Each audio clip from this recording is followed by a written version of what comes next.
Welcome to Kodachi for Three, a bi-weekly podcast where three friends and passionate players discuss the world of Wraith. If you're looking for flesh and blood content, we've got it. Focusing on competitive play, community building, and yes, going off on plenty of tangents. From our favorite casual builds to the market, nothing is off limits. So sit back, relax, and prepare yourself for Kodachi for Three. Welcome, welcome. We are your hosts. I am Adam Roach. I'm Drayton Gans. And I'm Shay. I don't have a witticism this time. Oh man, even I look forward to this. You know, I held my breath. Something with like 2 Arclight Sentinels to a chain, but it's okay. You tried. Yeah. Well, that's a great segue. You said Arclight Sentinel, which was in keeping up with the recent calling and times. I thought we'd talk about a good old Prism card as our feature, and we added Arclight Sentinel as a feature card for today. Want to take us away on that, Shay? I know you usually do our Vanna Whiting. Oh yeah, and I love reading cards. So we got Arclight Sentinel. It's a yellow pitch. It costs 6. It's Prism specialization, and it has the text of, if Arclight Sentinel is in the arena when an opponent announces an attack, they must choose Arclight Sentinel as the target of the attack. It has Spectra, so if they attack into it, unless they got like a time snap potion or something to get another action point, there goes their action. And it is an illusionist instant aura. It's got majestic rarity, and it doesn't defend for anything, but in a sense, defends for everything. Defends for everything. I do like that. Yeah, it's great because when a Bravo player pays for their Dominate, you pause for a second, and then they groan, and then you play your Arclight Sentinel. That is very true. And honestly, the reason I wanted to talk about this card is both how useful it is in matchups in which there's this massive telegraphed attack coming. So like your Dorinthias, as soon as like your Steelblade Supremacy hits the board, your Bravos, as soon as your Dominate gets triggered, things of that nature. But the card has a whole lot more uses. Your OTK Viscerize, yep. Now, granted, some of that is probably still going to trigger anyway, or they're going to work around it and just delay it a turn. But hey, sometimes a turn is all you need. Then again, I really want to talk about this card because, especially in the calling, we saw what I would say is a bit of a different way to play this card. And I've been seeing more and more players do that, is basically just playing it on their turn, leaving it out on the board. When they play it, they're pitching a yellow so that they have this instant aura out on the field, and then they're immediately starting to come in with their Luminaris attacks, of which the Arclight Sentinel becomes a weapon in that phase. Yeah. Now, in certain matchups, totally. Why not? It's going to sit out there. You have certain heroes like Bravo that are, it's going to sit there and disrupt them. They're going to have to waste a turn still. So. I mean, sometimes playing it on your turn is actually the better play. I remember very distinctly in our skirmish second season, I was playing Aria into one of our locals playing Prism. It was Paul, and he, on my turn, dropped his Arclight Sentinel, and I responded by removing the counter from my tunic and Kodachiing it. Had he played on his turn, I would not have been able to do that, and it would have been the same effect of being more disruptive that way. Yeah, absolutely. Yeah, you force them to waste virtually their whole turn, even if they are only wasting a one resource Kodachi. It's still great. But man, it's super funny whenever 2 of them come down into a poor chain player. Get that time snap potion, they're like, haha, there's no way you have the second. Who plays time snap potion? Who are you playing that runs time snap potion? Dude, that was the semifinal at the calling, dude. That's fair. Cheeky time snap potion from the chain player. There were a lot of cheeky chain builds at the calling.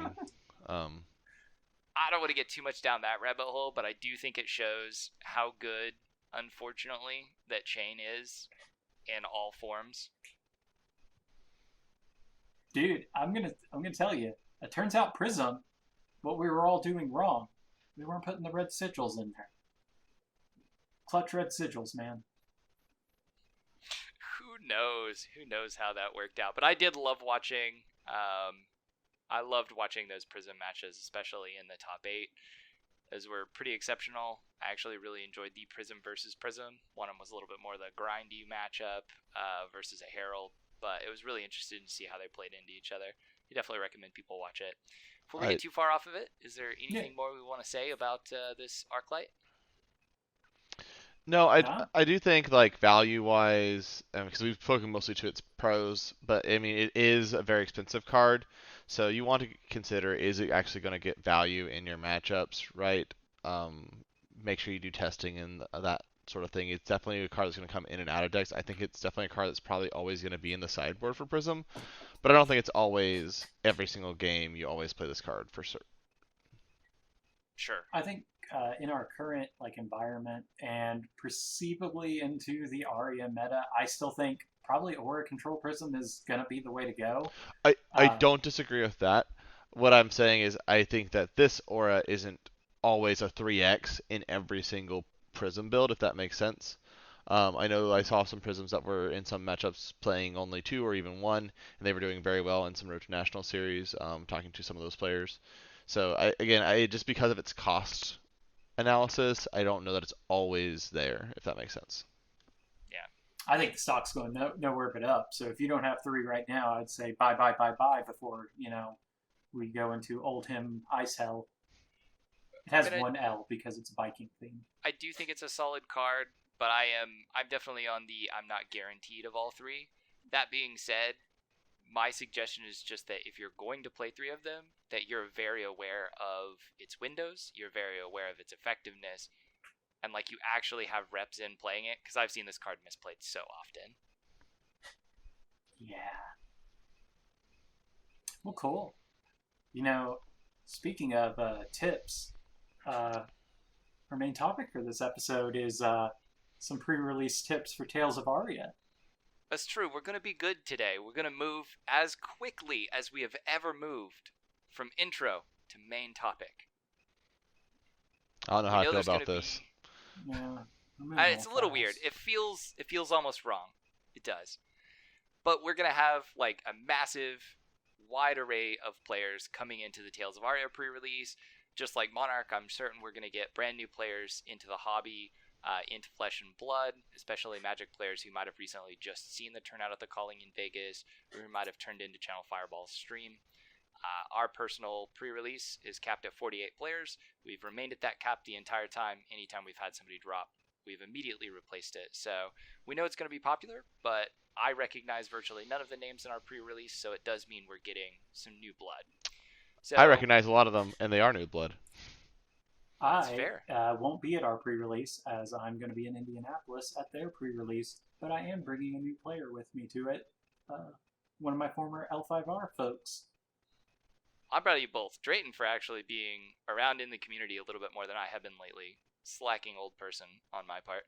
And Shay for still playing Flesh and Blood even while traveling. Oh, it's not necessarily that I recognize new people that I'm playing with locally. That I'm still terrible at. It's more that I am recognizing some old names from other games that are jumping over, which is exciting to see because it means I get to play with them again. Yeah, it's very nice to see old friends, old community members from different games kind of be brought into the fold. I do like that. I'm just glad I'm not going to have to get paired into Fro, so... Fro's not even coming this time. Yeah, he is. He's on the thing. He is. Oh. Yeah. Nah, I'm excited to see Fro. that was terrible of me. It's okay. He'll be who you pair into round 2, Adam, since I'm not there. You know what? Fro is an acceptable substitute for you, and that will make me happy. That's fine. All right. Well, since we have that wide gambit of players, some of them who will maybe get a lot of value out of this, somebody who may or may not, we really thought it would be nice to give people a bit of a primer for both the sealed format and some specific tips for Tales of Aria. So before we dive in, there will be a small disclosure from me. We're going to mention specific cards during this part of the episode and why we might give a very brief overview of them. We're not going to focus long on that. We're not going to tell you everything a card does unless it's a key to a point we're making. We don't want this video or podcast necessarily to have too much overlap with our hot takes.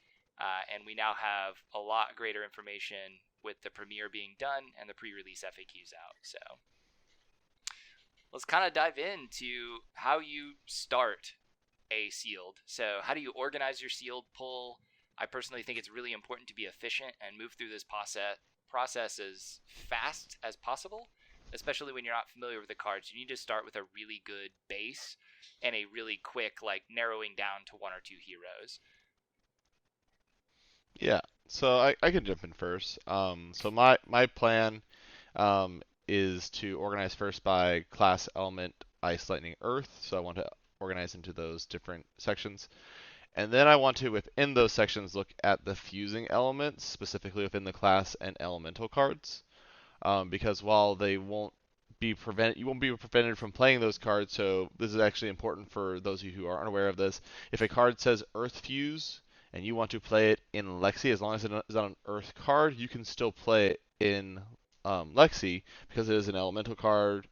That doesn't prevent you from playing it. You just will never be able to get the fuse effect. But that might still be okay. That being said, you can get those fuse effects. They will become stronger and more effective in your play, so you want to make sure there's some synergy there. And at that point, that's where I'm going to be looking for themes and a hero to like remove choices based off low card pool or weaknesses that I'm seeing and start going from there. So I typically crack my packs. You know, I get to see if I won the pre-release by pulling the shiny money card. But in lieu of that, I'm looking for basically build-around pieces whenever I'm flipping through. So there's some like key cards usually in the rare slot. If I get like a majestic, then like that's a consideration. I know we did a sealed pull of Welcome the Wraith, and while I pulled like mythic and like a super rare for like Rhinar for that, and it was like a very solid like kind of build around pieces for Brute. I only had 2 Brute attacks and about 9 Brute pump cards.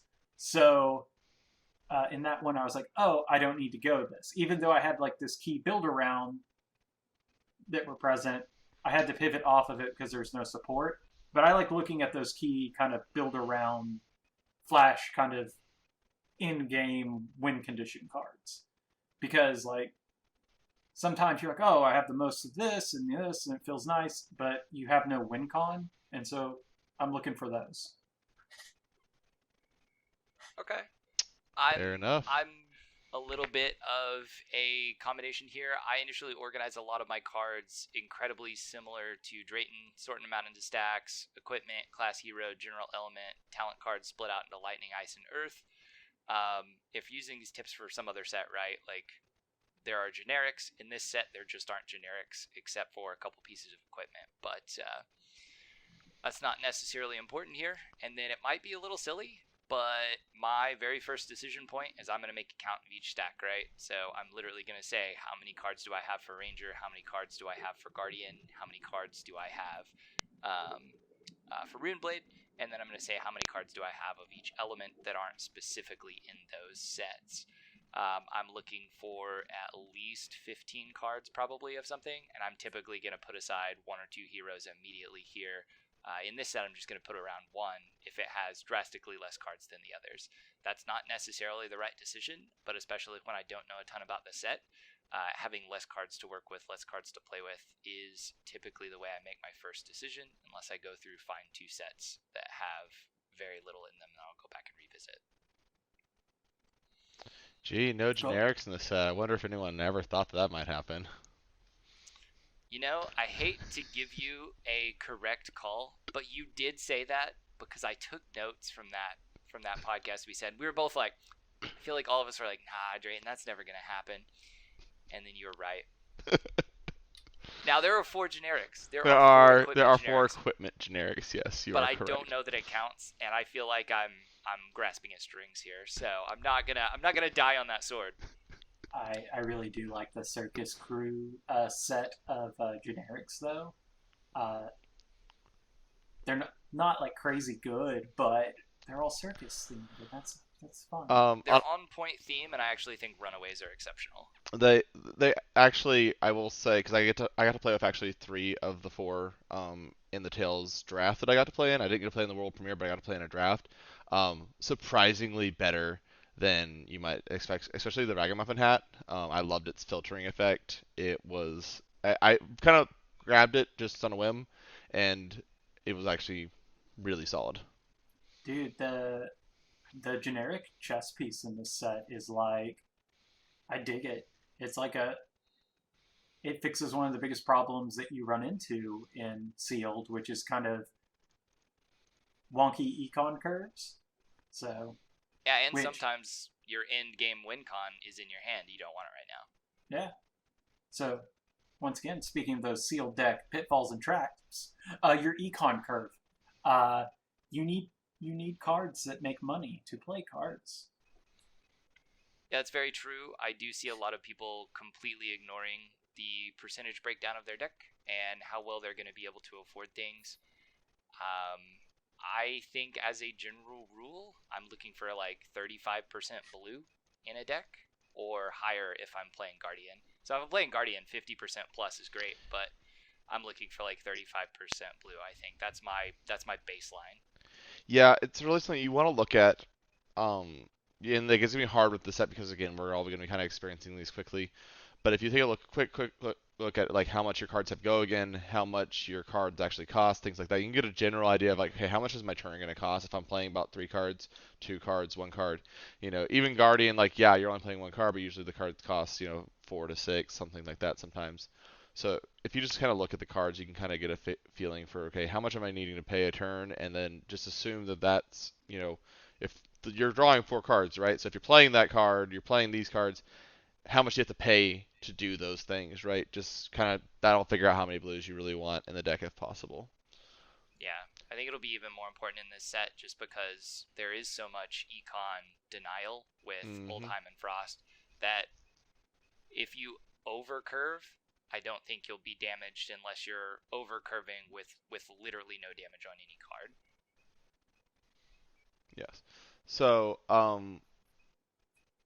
I will say that definitely like one thing to consider though when it comes to the curve is if you feel like you need to put in some extra cards to make your curve better, do it. We're all used to these other card games where it's like, no, no, no, you always play the minimum you can play. I mean, fatigue, and especially in these limited formats, is a real loss condition that can happen all the times. Especially even with these more fatiguing style decks of like Oldheim. So just be aware that like going to like 35 is not even like unheard of or crazy or necessarily a bad thing to do. That might be a little high, but 31, 32, 33, that's really not a huge deal if it's kind of fleshing out what your deck's trying to do. I always found 33 to be like a nice sweet spot, especially if you. I know in the Monarch pre-release, I was on a very turtley Prism build, and like I fatigued out a couple of opponents just by having a few extra. Like I think I was at 30. Yeah, I was on 33 cards for that because I had been fatigued out in a previous sealed event playing like brute. So I was like, well, never again. And weren't you like I think undefeated until you had to leave abruptly in that event? Yes, because I lucked into the cheekiest of toxic defense combos with some red memorial grounds, and red rally for the rear guards. Never bad. It was so funny. It tilted so many people before I had to leave because I got in trouble with my life. Yeah, that's the worst way to lose. Other pro tip: the pre-releases go a little bit longer than like your normal like weekday night sealed event, so plan accordingly so that it doesn't overlap on getting ready for a party your significant other is wanting to throw. I mean, it's at least fair to say that you should probably give an extra 5 to 10 minutes per round. Even if the organizers don't say they're going to give you that, it's really likely that enough questions will occur that it does happen. And most people give an additional 5-10 minutes for that first sealed build. Also, a lot of people default sealed to those kind of fatigue strategies and turtley strategies because there are too many unknowns. They're playing very risk adverse. Oh yeah, and there's a lot of card reading, and Mm-hmm. that is definitely something that takes people time. A lot of matches go to time in pre-releases. Yes, which I will actually address when we talk about particular hero choices. Fair enough. So another main issue I see a lot of players facing in sealed is thinking that power cards can carry them. I think it's true in a very limited extent, and I'll try to touch on this later for a few of the cards that I think could actually carry a deck in this set. But don't assume that you should play a class or a hero just because you've drawn 1 or 2 Majestics or a single legendary card. The cards are very, very powerful, but they often rely on support from the rest of your deck to operate effectively. I don't know how many times I've gone to a sealed event and basically played something like a Bravo with 1 or 2 rare cards and nothing better, but just swung my Anothos, defended out, grinded those games and won. There's a lot of efficiency you can get in a sealed deck. Mm-hmm. And I guess if we want to move on to kind of our initial and out, that kind of what's the first step to use for determining the viability of a hero? Your basic weapon always plays a role for me, because I have sealed in for Welcome the Wraith into Ninja with a subpar Ninja pool just because Kodachi play a card is a very consistent play loop, and that's something you kind of consider with these Tales of Aria heroes. I mean, I do agree. I actually, for the very first thing I wrote down on my initial analysis was equipment. Don't underestimate how important equipment is in sealed. Blocking equipment's huge. Standout equipment with effects that feed into your deck, huge. Mm-hmm. Also, Arcane Barrier, extremely priority in this particular set. Unfortunately, I believe it's only on. It's only on 1 card. Yeah. You've got some Spell Void in there. And then there's damage mitigation outside of armor, like the Runaways that we talked about earlier, which is a common piece of equipment for your feet, which can block Arcane. Now, I would say on a different coin, I tend to prioritize the cards themselves over the equipment. That's not to say that the equipment shouldn't be valued at all. The equipment in the set, I think, actually is very strong when played around properly. It can let you steal some tempo. It can let you fix some hand issues, things like that. It can let you pump over breakpoints. It's got very strong effects that are very good, especially in a limited space. But that being said, don't just pick a hero because you're like, oh, I can run a full set of equipment with them. I don't think that should be a pull the trigger sign on a particular hero. I could be wrong, but that's sometimes my you're gut better reaction. off without the shoes. Let me use, say, the Ranger's headpiece as an example. So I would say literally having the Ranger's headpiece in this particular set is huge for the way the deck would work. It allows you basically to place a card in Arsenal at any given time. That's just one additional Arsenal card. Having the Honing Hood could make such a huge difference in how effective your Ranger deck is.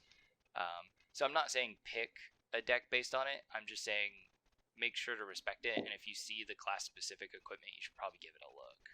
No, for sure. Again, I'm not saying disrespect the equipment. On the other hand, I'm saying, make sure that you see a game plan, as Shay was saying, with your cards. Yeah. Don't what I see a lot of players, especially newer players in Flesh and Blood, do is they'll be like, okay, what's my biggest pile, and they'll just jump on that. But that might not have a win condition in it, and if you need a way to actually effectively win the game. Yeah, also, very true. For newer players, there is something to choosing the pile that has the simplest cards in it. Because whenever I was new to the game and doing some limited stuff, Guardian cards had a lot of words on them. But it didn't? Good old Ninja.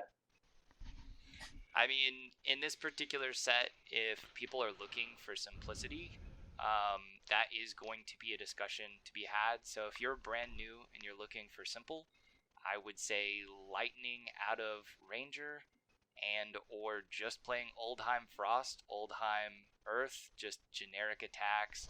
Your things like your Autumn Fall, basically things that don't even have views on it. It's effective, it's simple. Probably won't win the event, but if you're that new, you're going to play better that way, probably. I don't know. There's also something there's a viable just big dumb attacks deck, and there's something too. Just big numbers is good. Yeah, again, or playing Guardian and literally swinging your weapon and blocking out. Yeah. I will say, Big Dumb Frost Arrows was fun to play. Is that what you've played so far? That was what I was able to draft in the Tails draft was big dumb Frost Arrow effects, which turns out when you're hitting somebody for like 9 dominate and also making their turn cost more, it's good. Yeah, my only wariness with pushing people towards a Frost Ranger is the reload mechanic, the loading of arrows mechanic. I have seen new players really struggle with that, and if you're very new, I think you should just stay away from Runeblade. Ranger or Runeblade? Runeblade. Alright. There's a Yes lot and of no. token effects creating. It's a very effective deck, but honestly, Briar is going to be complicated to play effective outside of the just pick arcane damage and slam it down. I do think her play loop is like intuitive though. It's pump, pump, attack, pop, go again, token, sword, and like it makes your things. But I guess that'll be a discussion as we get to when we talk about the heroes. But first, That's fair. we get 3 elements, and they each have their own kind of archetype. So, kind of in a broad sense, let's kind of look over those. We'll start with ice because ice is nice. Not in its effects. Its effects are very mean, but it's nice for you. Yep, ice is your NPE experience or negative player experience. Basically, just resource denial, make it harder for them to play their hand. If you're inclined to be going the ice route, it's important you pull up a bunch of quotes from the Batman and Robin movie that had Arnold Schwarzenegger as Mr. Freeze, so you can have all your ice puns ready for every card you play, because that bit of levity will be needed because your opponent will not be having fun as you play those cards. I don't have a ton else to say about ice. I'm going to say I have 2 cards that I look for a lot. I think Icequake and Frostfang are incredibly essential cards. Has Icequake's a buff and an addition of a hit trigger, and both cards really pair into resource control for a high efficiency. I really like Chill to the Bone as like a generic. Just get those Frostbite tokens out. The red version, if you have 1 or 2 of those, that's like you've got a good attack and you got a control element. Like you're cooking with gas. Yep. I also really liked Frostfang, although I got to actually play this card and saw its effects, and it's actually really a lot stronger than I expected it to be, which is Polar Blast. The fact that it gets to refresh itself, as well as threatening, dominate is a very scary, additional text that you're adding to something and being like, hey, would you like to pay or let me have this big effect on my next attack? Also, this card is going to refresh itself because I played it from Arsenal. What you going to do about it? It really messes with what your opponent wants to do that turn, right? And you can bluff with it even. I mean, you might not really need the dominate, but it's definitely one of those things where, like, do they want to give that to you? Do they want to give you dominate and then you get to give +1 to the attack through Lexi's bow now? It's this mind game, right? And I think that even more so is what's strong about it, is that you start your turn with that and your opponent's like, what do I do? I like the bluff aspect point you're making there. That's actually pretty good. Present your opponent with that conundrum of what will you do. Exactly. So the thing is like they don't know like if your big attack's coming behind this or if it's just an attack that's not even gonna have an effect. And if you start your turn with it, they don't know, and you're basically still starting with a 4-card hand. Yeah. Well, I want to try my hand at one of these, so shockingly, we have to move on. Shay, you proud? Yeah, that's good. Good job. All right, we're gonna go to lightning then. It's electrifying. So lightning, I don't have a whole lot to say here. This is your go again card pool. So it's all going to be based on wider attacks, wider turns. I personally like to call out Lightning Surge here. That is probably my favorite card here. I will also call out Blink, but it's a Majestic, so you're unlikely to see it. But any deck that can play Blink, I want to say should, because it's a free action point. I also think the on-hit damage is worth a talking point. I think that's something that is going to catch players off guard because it is rather a bit of new design space that the game's kind of exploring. Because like folks are used to like blocking, letting one go through. I think those additional kicker damage that come on some of these lightning cards uh, are gonna start adding up faster than you would think. That actually is worth clarification, because on hit and on damage are now different things. That was rarely, if ever, a thing in the past. This set does have on damage effects, and if you add an additional damage effect, you'll get that effect twice, and lightning does that incredibly well. Yep. This also counts for arcane damage from sources as well. It's worth noting that it's if it's coming from the card, any sort of damage is a damage effect. But actually, the card that I have my eye on for if I'm going the lightning round is actually Ball Lightning. I had that card. I had that card played against me, and it was absolutely terrifying. I had my whole plan. I was ready. I was like, I'm gonna keep taxing you, and it's gonna be great. And they played that card, and I was like, this changes everything. I hate my existence. So that card is absolutely terrifying because even just like 1 or 2 extra damage, sometimes that's what kills you. Dude, it's like a head jab, but more. Yeah. It's a head jab that then says every other attack will do 1 more if it hits you. It would like to hit you. Each of these, like Ice, Lightning, Earth, Elemental, they all have a card that's basically an efficiency card that is just, if you play it from Arsenal, it's exceptional. So basically, if you find that card, which in Lightning it is Lightning Surge, taking it, putting it on Arsenal, and hoping to get additional effects. It's pretty good play. Mm-hmm. I think Earth is the most whelming of the 3. Whelming? What? Whelming? You don't like Earth? I'm so on it. Fair enough. Well, let's break into that cookie and go over to the Earth. No, nice. No, everyone's sad. I would have preferred crust than cookie, but I got what you're going.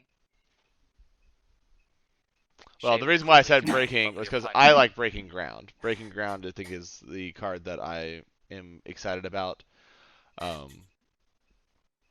So I think that was where I was getting my breaking the cookie from. Fair enough. You mean it'll leave them quaking in their boots? That as well. Yeah. Excellent. So Shay's just better at it. He is. I don't know why me or you bother. So I will say early on, Earth's viability is going to center around your cost curve. Most of these cards are going to require additional / above the norm cost in resources to play. These are where your big chunky attacks are going to come in. Even a lot of the generics that don't have additional effects are going to come in 3-4 resources, but they are going to typically hit for 5 or more, with some of them hitting up to 10. So this is your heavy damage. Some of them don't even require fuse to be effective. The only thing I think I'm going to say about those is really maintain your cost curve. See, I think, so if you're doing Earth cards, I think Earth, if you're like in Oldheim or if you're in Briar, you sprinkle like 1 or 2 in that don't need to fuse or anything. They're just kind of there to be a big dumb attack. Maybe if you have their blues, that's what you're hoping for. Because, like, I think there's going to be ice everywhere. I think, like, people's, like, knee-jerk reaction is going to be, like, play the thing that taxes my opponents. And I think these expensive Earth cards you're going to have a bad time. So, another thing to consider with Earth is that of an element, they are actually the most likely to defend for 3. And in the limited format, that's not going to be bad. There is a lot of defending for 2 in the set. That is Earth's big advantage. That's part of what we've been talking about with like the lacking of control over what your cost curve is part of why I like Breaking Ground so much. I feel like that ability to like flush with the arsenal, so be like, okay, this isn't a great card. I don't want to really put this card in arsenal, but I'm going to because I know I have break grounds, and then flush it out and also draw a card. I think that's a great ability to have on an attack. 3 for 7 is not a terrible break point as well. So I think that it can be good in those ways. Yeah, I mean, Evergreen was my card pick here, and just purely because of efficiency, since I can add it back to the bottom of my deck, I'm thinking control, defense, and recycling from Earth. So we're along the same lines as kind of what we're doing with that set. I actually like the Earth amulet a little bit. The what? The Earth The Amulet. amulet? I think all the amulets are relatively solid. My favorite part about it is that they are blue, so that you can just pitch Yeah. them. I I think that that's very solid. I think playing them is also totally fine. They because they're just gonna sit there and be a threat. The other card actually that I really looked at was Weave Earth. I think that that card can get bonkers as a buff card. That's fair. All right, let's move on to our elemental cards to watch out for. This one, for me, pretty much everything in this is a block 2. These, I said I think you should watch out for Entwine Lightning and the Rejuvenate line. Rejuvenate I find to be exceptional, especially in the red. Healing is going to be a sub for preventing arcane damage, especially because you can end up triggering Rejuvenate as instant, depending on how you're able to play it. And then Entwined Lightning is just cost efficient damage, playable at 0 resources with the potential to have go again. I really like cards I can toss in my arsenal or play even if my opponent's resource starved me. See, with all the fusing going on, I personally really liked Invigorate. I think that buffs, especially with the frost going on, cheap buffs that are gonna let you be a little more efficient with your cost curve while playing one big thing, I think can be very, very strong. Um, but I was also my experience with it was more of Alexi, where you want to have those bigger attacks. So that may have also been why I kind of gravitated Yeah, towards that card. I love the card. I do. My worry was that it required, I play it and then I have to fuse another card, and so I was just worried I wouldn't have all those cards. It's really my only reason. It was kind of my runner-up for one of the things I was mentioning to you, The though. So the thing I would say with this set is that like we're constantly worried like, oh, my opponent's gonna like frostbite me with 17 frostbites, right? You're not gonna see things like that in limited space. Mm-hmm. Even if they pull some crazy amount of frost stuff, there's still gonna be turns where they just don't have it. And nah, so it will open up those windows. There will be turns where you do end up with like you don't have it either, and so you're gonna throw a card in arsenal, and then you will end up with a 5 card hand. It just will inevitably happen on certain turns. And so its ability to even whenever you've been taxed a little bit, kind of let you have that go off turn, I think is pretty critical personally. Um, Yeah. I definitely agree.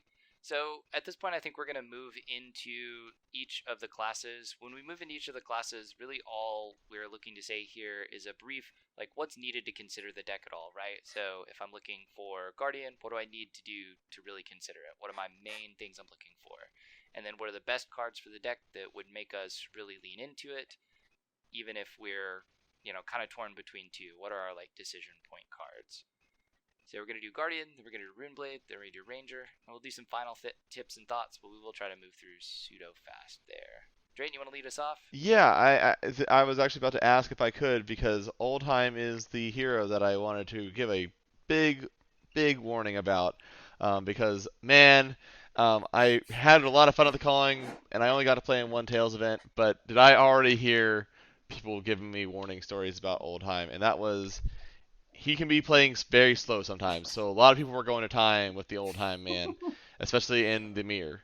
So if you are going to play this hero, especially the Frost variant, I recommend that you recognize that you are a fast player, not necessarily that you just like can slam down cards, but that you are able to like comprehend your situation relatively quickly, read through your cards, make sure you understand them, like be willing to play with a little bit of a like not necessarily like expedience, but like with I'm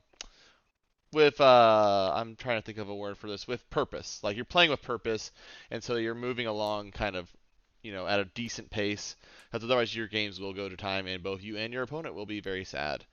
That being said, I think the things in cards that you want to look for is mostly just a nice blue curve. Mm-hmm. You are going to have more expensive cards coming out of Guardian. Probably looking for some of those buff cards like Invigorate that we were talking about, so that way you can make these bigger, nastier effects on singular turns. Yeah.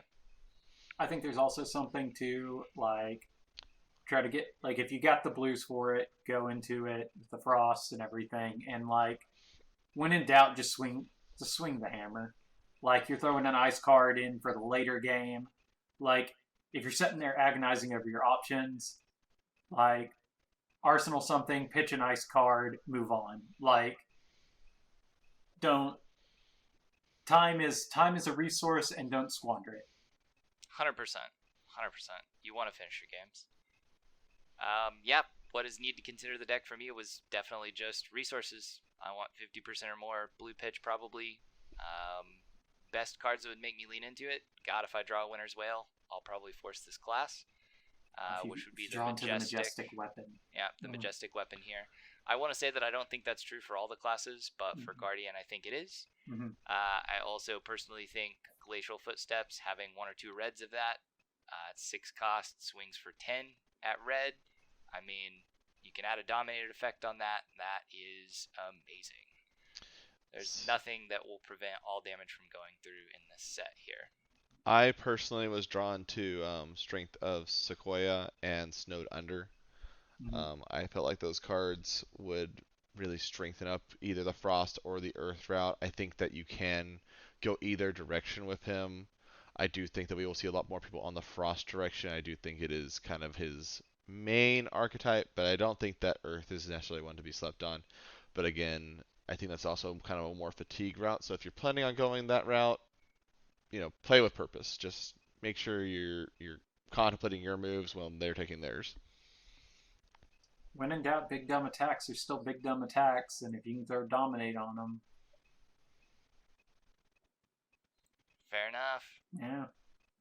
Alright, so let's move on to our Girl Briar in Runeblade.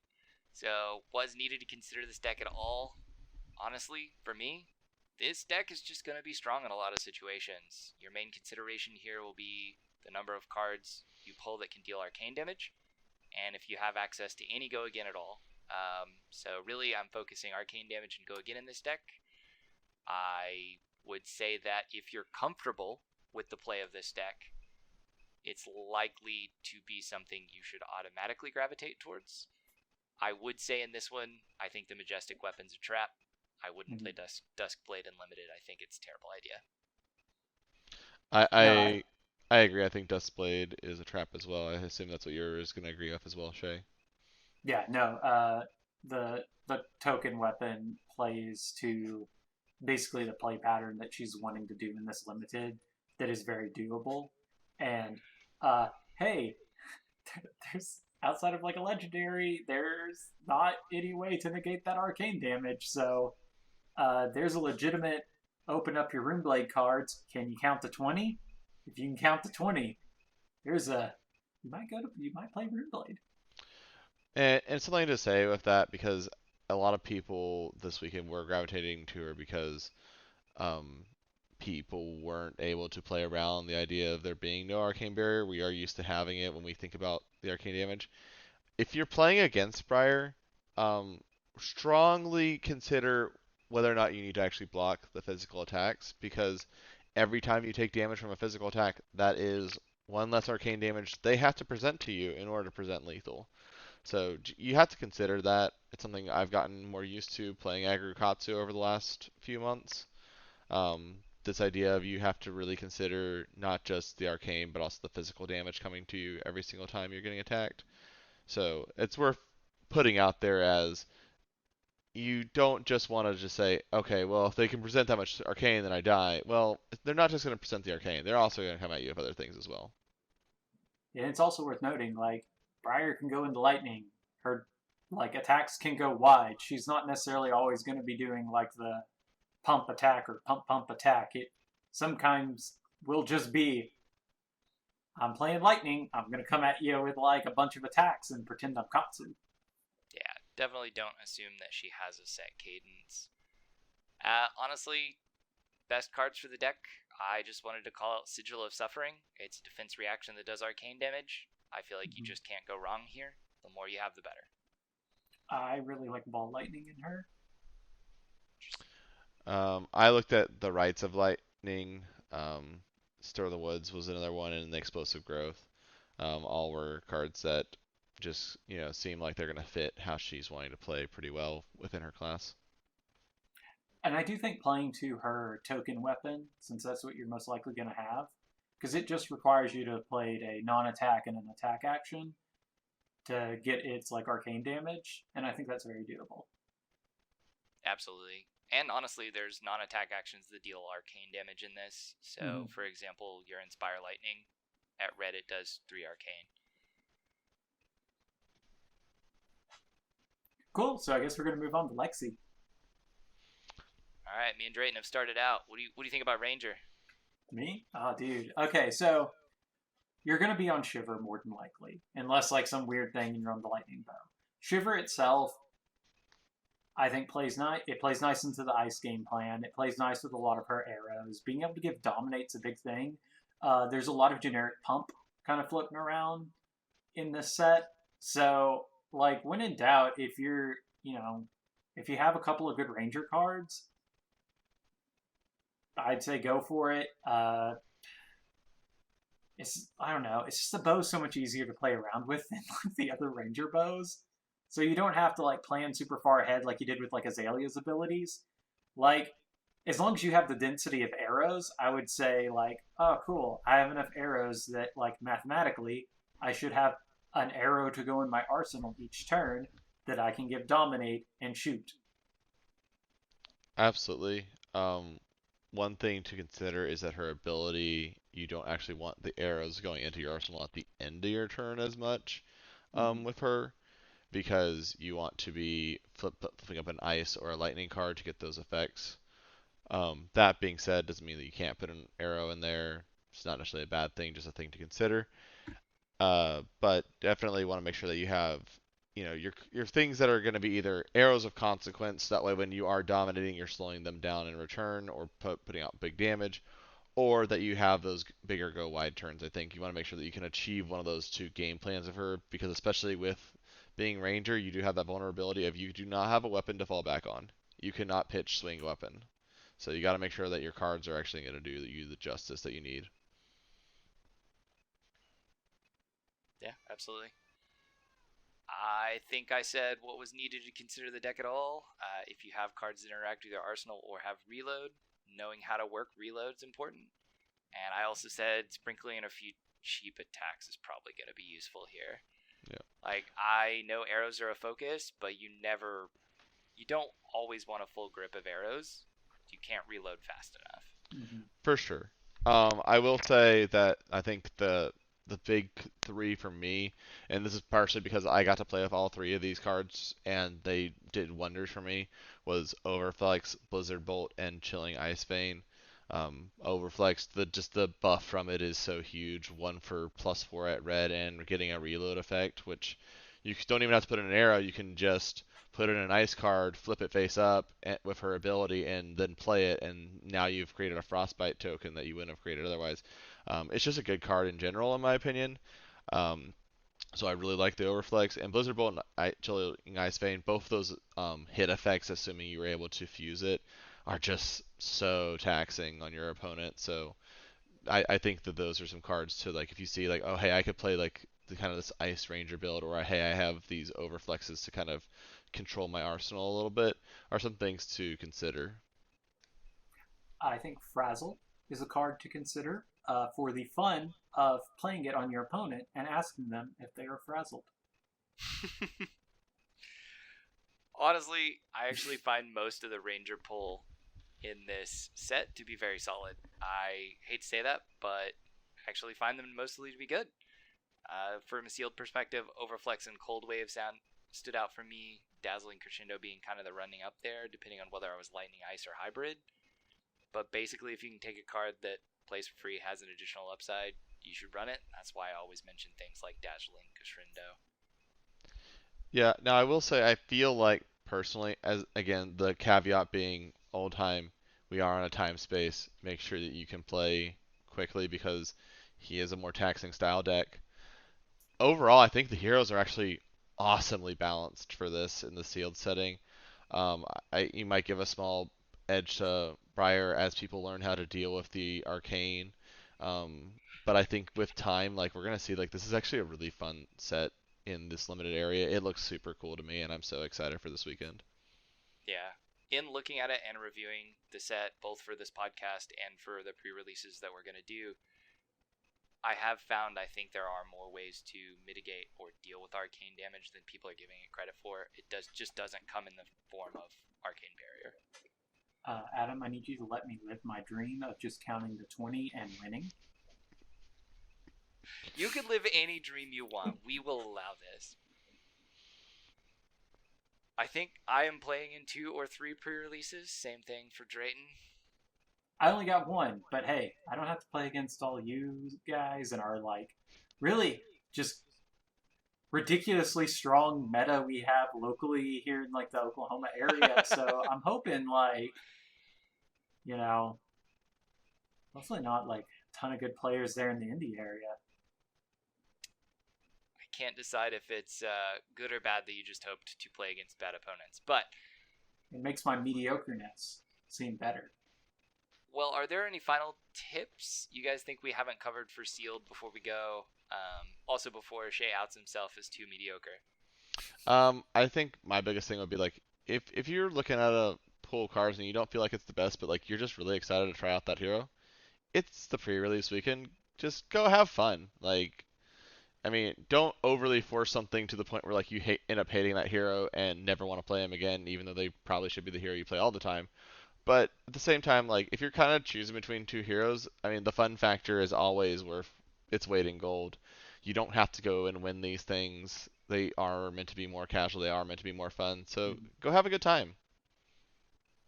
You don't have to play big brain. Sometimes big dumb attacks are the way to go. Yeah, that's fair. You know, my tip was going to be don't forget that you can set aside sideboard cards. So this plays in a little bit to the fun factor and a little bit to the competitive factor. In Sealed, you can alter your deck in between rounds, and in most cases you can even change heroes if you'd like. So, especially early on in the life of a set, if you're playing something and you're like, oh man, I thought this card would be great, it doesn't work, change it out. Don't feel like you're stuck with it. It's not a constructed where you've registered your deck. You can change them out in between rounds. I once played all 4 heroes in a set in a limited event that we had. That was a weird Didn't night. go that well. I went 2 and 2. I'm just saying, this is not your stellar performance call out. Nobody recommends you do that. No, I'm not saying I'd recommend it. I'm just saying you can. It is a hilarious challenge mode, though. All 3. Yeah. New goal, guys. Ah, Any So- other I'm just thoughts hoping before I take us out? Oh, no. hey, There's I'm a just hope. hoping. Well, Something before we get taken fully out, I do have a big shout out to give. So I wanted to shout out the following people: Sean Ward, Aaron Ramirez, and Josh, who unfortunately I do not have your last name because Jim hates me and will not let me look at the calling data right now. But these were 3 people who recognized our podcast, and 2 of them even said, "Oh, Arclight Unplugged," because I was wearing the shirt. That's the Kodachi for 3 guys, right? And then I had to awkwardly, bring up that I was the Kodachi for 3 guy that was there. So yeah, that was cool to meet some fans at the calling and actually get recognized. It was surreal. Did you ask them who is their favorite host? I did not because I feared their answer. We all know it's you, Shay, so, like, turns out people like the puns. Yeah, no. We're just here because we're the salt and pepper, okay? We all know that you're the actual like meat. That's a weird analogy. Yeah, it's too late. I'm not hungry. But it's odd. And this is why you're the favorite host, Shay. We've It's more, made more it like official. Use maybe like a garlic rub. He's just putting like only salt and pepper on their like meat products. That's That wasn't the wow, point. So, nope. I'm just gonna go with, before this gets way off the rails. Thanks for listening, guys. We have been Kodachi for 3. We wanted to get this episode out before most of you hit up your local pre-releases this weekend, so we'll also be following it up quickly with a few interviews that we want to do with players who went to the calling and to the world premiere. So be looking for that soon. We really, really appreciate your support. You can find us on Facebook at Kodachi for 3. And this podcast is, of course, sponsored by Edmund Unplugged in Oklahoma and is the home of the Arclight Unplugged Flesh and Blood team. So if you see any of us at an event, please come say hi. We'd love to meet you and chat about Fab. Yeah, and if you're in Indianapolis pre-release weekend, the Saturday event at that store, I will be there. I will be the guy with glasses now who can see things. Might help. He'll read his cards. No, but I'll try. I guess we can close it out now. I guess we can all hit stop. Just you saying, no, I won't read my cards, and then we're done.